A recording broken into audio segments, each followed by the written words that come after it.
আসসালামু আলাইকুম। বঙ্গলিপি ওয়েবসাইটে প্রকাশিত বর্ডার ফন্টগুলো কীভাবে আমরা ব্যবহার করব সেগুলো আমি একটু শর্ট করে দেখিয়ে দিচ্ছি। তো তার জন্য প্রথমে আমাকে একটা ব্যাকগ্রাউন্ড নিতে হবে, বা আমি একটা ব্যাকগ্রাউন্ড এখানে নিয়ে আসি। তো আমি কিছু লিখি আগে। যেহেতু আমাদের ফন্টে এ থেকে জেড পর্যন্ত অক্ষরের সিম্বলগুলো অ্যাড করা আছে, এই জন্য আমি যে কোনো একটা অক্ষর এখান থেকে লিখবো।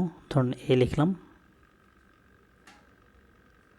লেখার পরে আমি কালারটা একটু চেঞ্জ করে দেই। আচ্ছা, এখন আমাদের ফন্ট যেটা আছে বর্ডার ফন্ট, সেটা সিলেক্ট করব। তো আমি এটা ডাউনলোড করে রাখছিলাম, তো এটা আমি সিলেক্ট করলাম। সিলেক্ট করার পরে যে দেখুন এখানে সব চলে আসছে। তো আমার মাপ অনুযায়ী আমার আরও একটা লাগবে এ, আমি আবার লিখলাম। আচ্ছা, মোটামুটি ঠিক আছে। আপনারা আপনাদের সুবিধা অনুযায়ী এটাকে ছোটো বড়ো করে নিতে পারবেন। সাইজ থেকে এটা ছোটো বড়ো করতে পারবেন, কোনো সমস্যা নেই। তো আমি আমার প্রয়োজন অনুযায়ী এটা নিয়ে নিলাম।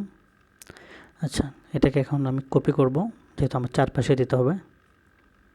কপি করে এটাকে জাস্ট রোটেট করে দিলাম। বাকি দুই পাশের জন্য সেম।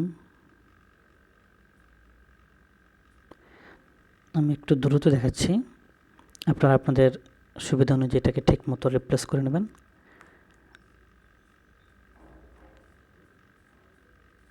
এভাবে চারপাশে জাস্ট আপনাদের মাপ হিসেবে অনুযায়ী দিয়ে নেবেন। সাইজ ছোটো বড়ো করতে পারবেন, কোনো সমস্যা নেই। এভাবে আপনারা অন্য যেগুলো আছে, যেমন বি আছে, তারপরে সি আছে,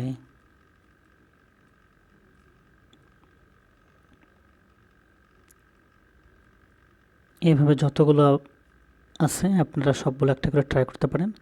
আপনার ডিজাইনের সাথে যেটা যাবে আপনি সেটা ইউজ করতে পারবেন, কোনো সমস্যা নেই।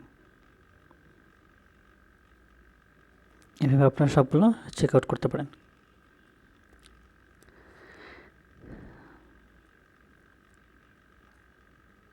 আর বাকিগুলো আপনারা নিজেই দেখে নিন। আমি জাস্ট আপনাদেরকে এই কটা দেখিয়ে দিলাম। সবাই ভালো থাকবেন। আসসালামু আলাইকুম।